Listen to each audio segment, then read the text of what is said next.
ठीक है। IAS pre 2024 के हिसाब से हम क्वेश्चन सोल्व करेंगे। तो आपका है क्वेश्चन नंबर 16। देखिए क्वेश्चन नंबर 16 क्या है, संवैधानिक सरकार का आशय क्या है। ठीक है, इसमें आपको चार ऑप्शन दिए गए हैं, चार ऑप्शन में से राइट आंसर बताना है। पहला ऑप्शन है आपका किसी राष्ट्र की परिसंघीय संरचना वाली एक प्रतिनिधि सरकार। दूसरा ऑप्शन बी, कोई सरकार जिसके प्रमुख के पास नाम मात्र की शक्तियां हैं। तीसरा ऑप्शन सी, कोई सरकार जिसके प्रमुख के पास वास्तविक शक्तियां हो। ऑप्शन नंबर डी, कोई सरकार जो संविधान की सीमाओं से परिबद्ध हो। अब देखिए आपका क्वेश्चन क्या है कि संवैधानिक सरकार का आशय क्या है।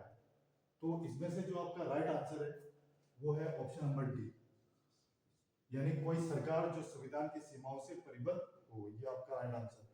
अब है अगला क्वेश्चन, क्वेश्चन नंबर 17। अगला क्वेश्चन आपका question number 17।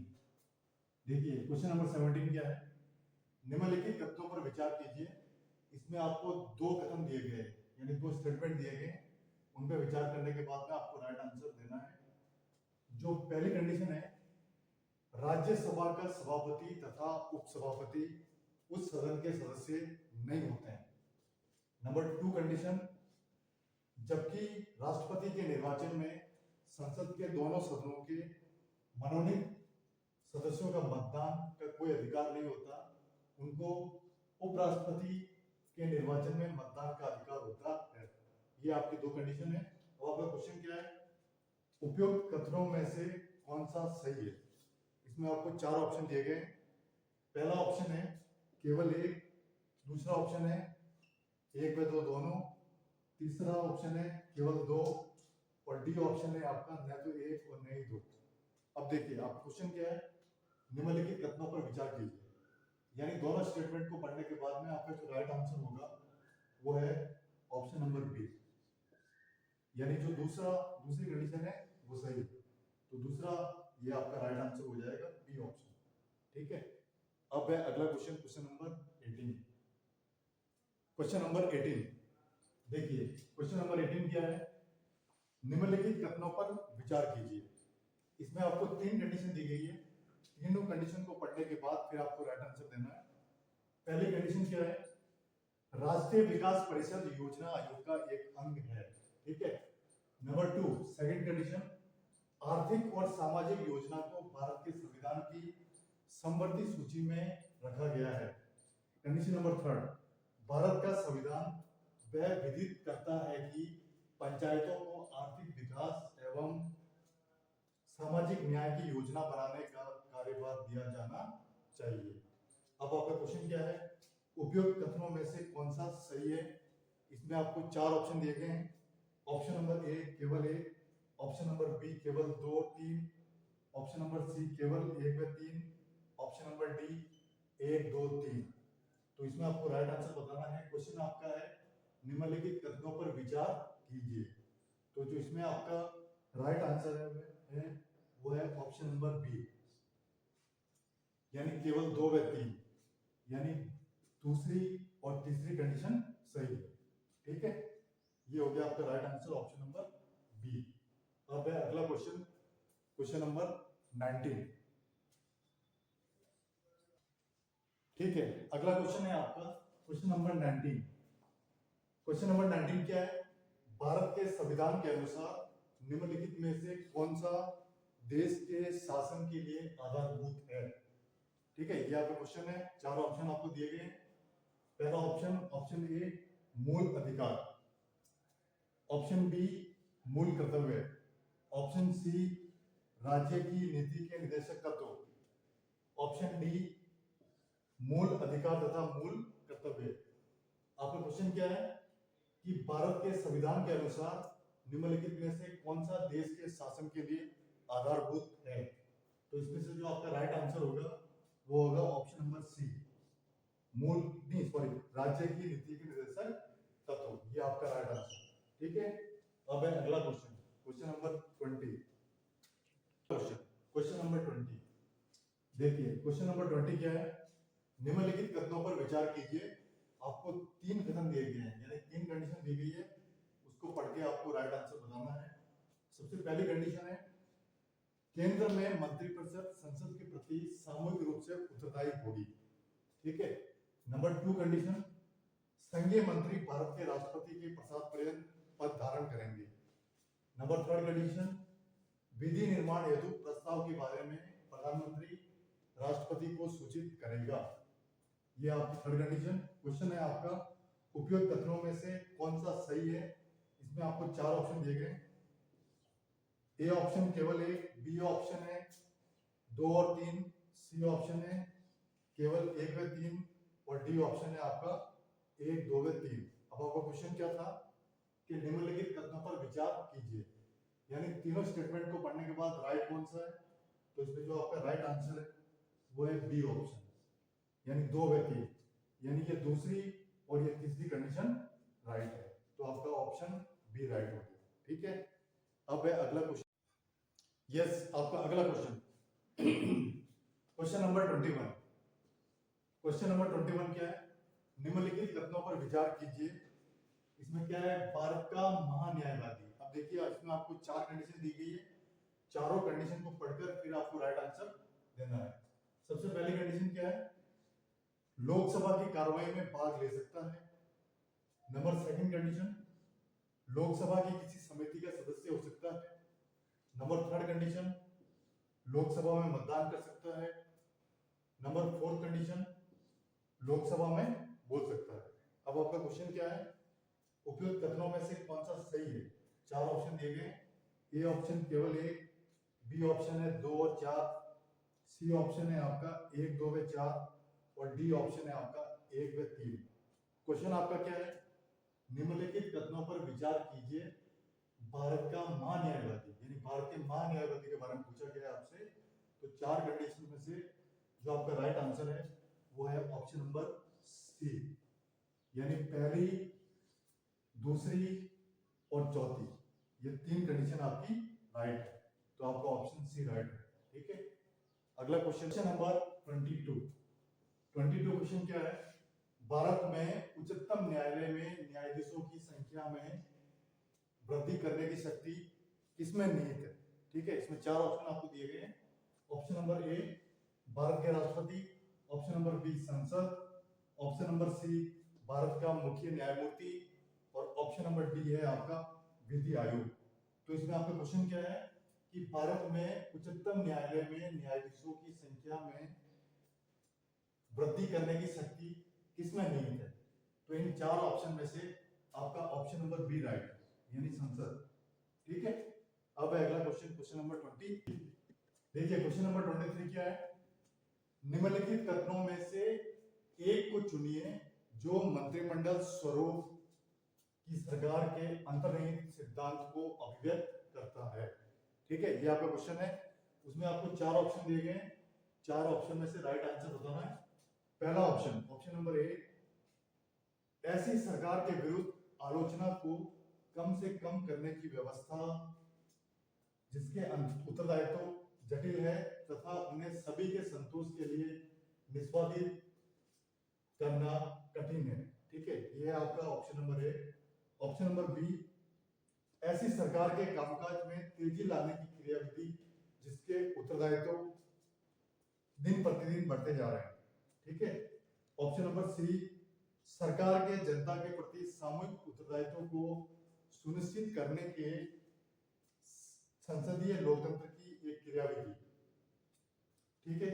Option number D, उस शासनाध्यक्ष के हाथों को मजबूत करने का एक साधन जिसका जनता पर नियंत्रण हसूलमुक्त दशा में है। ये आपके 4 ऑप्शन है। आपका क्वेश्चन क्या था कि निम्नलिखित कथनों में से उस एक को चुनिए जो मंत्रिमंडल स्वरूप की सरकार के अंतर्निहित सिद्धांत को अभिव्यक्त करता है। तो इन 4 ऑप्शन में से जो आपका राइट आंसर है वो है ऑप्शन नंबर सी, यानी सरकार के जनता के प्रति सामूहिक उत्तरदायित्व को सुनिश्चित करने के संसदीय लोकतंत्र की एक क्रियाविधि है। यह आपका राइट आंसर। अब है अगला क्वेश्चन, क्वेश्चन नंबर 24। यस, अगला क्वेश्चन है आपका क्वेश्चन नंबर 24। देखिए क्वेश्चन नंबर 24 क्या है? भारत के संविधान की जिस अनुसूची के अधीन जनजातीय भूमि का खनन के लिए निजी पक्षकारों को अंतरण, अकृत और शून्य घोषित किया जा सकता है। इसमें आपको चार ऑप्शन दिए गए, चार ऑप्शन में से राइट आंसर बताना है। ऑप्शन नंबर ए है तीसरी अनुसूची, ऑप्शन नंबर बी है पांचवी अनुसूची, ऑप्शन नंबर सी है नौवीं अनुसूची, ऑप्शन नंबर डी है 12वीं अनुसूची। अब देखिए आपका क्वेश्चन क्या है कि भारत के संविधान की जिस अनुसूची के अधीन जनजातीय भूमि का खनन के लिए निजी पक्षकारों को अंतरण, अकृत और शून्य घोषित किया जा सकता है, तो इसमें जो आपका राइट आंसर है वो है आंसर नंबर बी, यानी पांचवी अनुसूची। अगला क्वेश्चन है आपका क्वेश्चन नंबर 25। यस, अगला क्वेश्चन क्वेश्चन नंबर 25। देखिए क्वेश्चन नंबर 25 क्या है, निम्नलिखित कथनों पर विचार कीजिए। आपको दो स्टेटमेंट दिए गए हैं, दो कथन दिए गए हैं, उनको पढ़कर आपको राइट आंसर बताना है।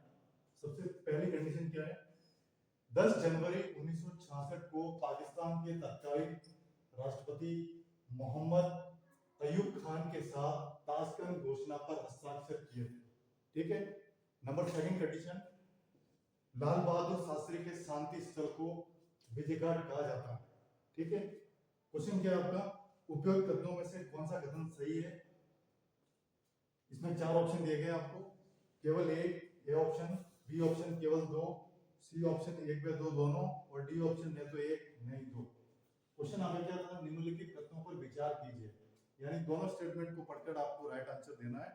तो इसमें जो आपका राइट आंसर है वो है ऑप्शन नंबर सी, यानी एक व दो दोनों, यानी पहली और दूसरी दोनों ही कंडीशन इसमें राइट है। अब है अगला question, question number 20, question number 26। देखिए क्वेश्चन नंबर 26 क्या है, निम्नलिखित कथनों पर विचार कीजिए। आपको तीन कंडीशन दी गई है, तीनों कंडीशन को पढ़कर फिर आपको राइट आंसर देना है। सबसे पहले कंडीशन क्या है, 1962 में भारत चीन युद्ध के दौरान पंडित जवाहरलाल नेहरू भारत के प्रधानमंत्री थे। ठीक है। नंबर सेकंड कंडीशन, 1971 में भारत पाक युद्ध के दौरान इंदिरा गांधी भारत की प्रधानमंत्री थी। नंबर थर्ड कंडीशन, 1984 में भोपाल गैस त्रासदी के समय राजीव गांधी भारत के प्रधानमंत्री थे। क्वेश्चन है आपका, उपयुक्त कथनों में से कौन सा सही है। इसमें चार ऑप्शन आपको दिए गए, ए ऑप्शन है केवल एक व दो, बी ऑप्शन है केवल एक व तीन, सी ऑप्शन है आपका केवल दो व तीन, और डी ऑप्शन है आपका एक, दो व तीन। क्वेश्चन आपका क्या था, निम्नलिखित कथनों पर विचार कीजिए, यानी तीनों कंडीशन को देखते हुए राइट आंसर आपको देना है। तो इसका जो राइट आंसर है वो है आपका ऑप्शन डी, यानी एक, दो व तीन, यानी पहली, दूसरी और तीसरी तीनों ही कंडीशन राइट है। ठीक है। अगला क्वेश्चन, क्वेश्चन नंबर 27, इसमें सही करो। यस, अगला क्वेश्चन, क्वेश्चन नंबर 27। देखिए क्वेश्चन नंबर 27 क्या है, निम्नलिखित कथनों पर विचार कीजिए। आपको दो कथन दिए गए, यानी दो कंडीशन दी गई है, उन दोनों को पढ़कर राइट आंसर बताना है। पहली कंडीशन क्या है, भारत के राष्ट्रपति को 14 दिनों का नोटिस दिया जाता है, फिर लोकसभा 2/3 बहुमत के साथ महाभियोग के आरोप को पारित करती है और राज्यसभा को भेजती है। ठीक है। सेकंड कंडीशन क्या है, अगर राज्यसभा आरोपों से सहमत है और इसे 2/3 बहुमत से पारित करता है तो ऐसी स्थिति में राष्ट्रपति को हटा दिया जाता है। क्वेश्चन है आपका, उपयुक्त कथनों में से कौन सा कथन सही है। चार ऑप्शन दिए गए, पहला ऑप्शन ए केवल एक, बी ऑप्शन है केवल दो, सी ऑप्शन है एक व दो दोनों, डी ऑप्शन है न तो एक व नहीं दो। अब आपका क्वेश्चन क्या था, निम्नलिखित कथनों पर विचार कीजिए, यानी दोनों कंडीशन को पढ़कर राइट आंसर देना है। तो इसमें जो आपका राइट आंसर है वो है ऑप्शन नंबर सी, यानी एक व दो दोनों, यानी पहली और दूसरी दोनों ही कंडीशन आपकी राइट है। ठीक है। अब है अगला क्वेश्चन, क्वेश्चन नंबर 28। देखिए क्वेश्चन नंबर 28 क्या है, निम्नलिखित में से भारत सरकार अधिनियम 1935 के प्रावधान में सम्मिलित नहीं है। ये आपका क्वेश्चन है, चार ऑप्शन आपको दिए गए, चार ऑप्शन में से राइट आंसर बताना है। ऑप्शन नंबर ए संघीय व्यवस्था, ऑप्शन नंबर बी न्यायपालिका की शक्ति, ऑप्शन नंबर सी प्रशासनिक विवरण, और ऑप्शन नंबर डी है आपका राज्यसभा के लिए सदस्यों का नामांकन। अब देखिए आपका क्वेश्चन क्या है, क्वेश्चन है निम्नलिखित में से भारत सरकार अधिनियम 1935 के प्रावधान में सम्मिलित नहीं है, यानी चारों ऑप्शन को पढ़कर जो आपका राइट आंसर है वो है ऑप्शन नंबर डी, यानी राज्यसभा के लिए सदस्यों का नामांकन। ठीक है, अब है अगला क्वेश्चन 29। देखिए क्वेश्चन नंबर 29 क्या है, निम्नलिखित कथनों पर विचार कीजिए। इसमें भी आपको दो कंडीशन दी गई है, दोनों कंडीशन को पढ़कर आपको राइट आंसर देना है। सबसे पहली कंडीशन है 2002 में भारत के संविधान में 86वें संशोधन ने शिक्षा के अधिकार को संविधान के भाग खंड में मौलिक अधिकार के रूप में प्रदान किया। ठीक है, ये condition number first. Condition number second, शिक्षा का अधिकार विधेयक 2008 के लिए अनुवर्ती कानून और अंत में शिक्षा का अधिकार अधिनियम 2009 के लिए प्रदान किया गया 86वां संशोधन। ठीक है, क्वेश्चन है आपका उपयुक्त में से कौन सा कथन सही है। चार ऑप्शन दिए गए आपको। पहला ऑप्शन ए केवल एक, बी ऑप्शन केवल दो, सी ऑप्शन एक व दो दोनों, और डी ऑप्शन न तो एक नहीं दो। क्वेश्चन आपका क्या है, निम्नलिखित कथनों पर विचार कीजिए, यानी दोनों को पढ़कर राइट आंसर बताना है। तो इसमें आपका जो राइट आंसर है वो है ऑप्शन नंबर सी, यानी पहली व दूसरी दोनों ही कंडीशन राइट है, यानी ऑप्शन सी आपका राइट आंसर। अगला क्वेश्चन है क्वेश्चन नंबर 30। नंबर 30 देखिए क्वेश्चन नंबर 30 क्या है, भारत के राष्ट्रपति के संबंध में कौन सा सत्य है। इसमें आपको चार कंडीशन दी गई है, चारों कंडीशन को पढ़कर आपको राइट आंसर बताना है। सबसे पहली कंडीशन, वह मुख्य कार्यकारी है। सेकंड कंडीशन, वह सशस्त्र बलों के सर्वोच्च कमांडर है। थर्ड कंडीशन, वह राज्य का मुखिया होता है। फोर्थ कंडीशन, वह सह विधानमंडल का हिस्सा है। अब इसमें आपका क्वेश्चन है उपयुक्त कथनों में से कौन सा सही है। इसमें चार ऑप्शन आपको दिए गए। पहला ऑप्शन ए एक व तीन, बी ऑप्शन केवल एक व दो, सी ऑप्शन दो तीन व चार, और डी ऑप्शन है आपका एक दो तीन चार। तो आपका क्वेश्चन क्या था, भारत के राष्ट्रपति के संबंध में कौन सा सत्य है, यानी चारों कंडीशन को पढ़कर कौन सा राइट आंसर को आपको बताना है। तो इसमें जो राइट आंसर है आपका वो डी, यानी एक दो तीन चार, यानी पहली दूसरी तीसरी चौथी, यानी चारों कंडीशन इसमें राइट है। ठीक है।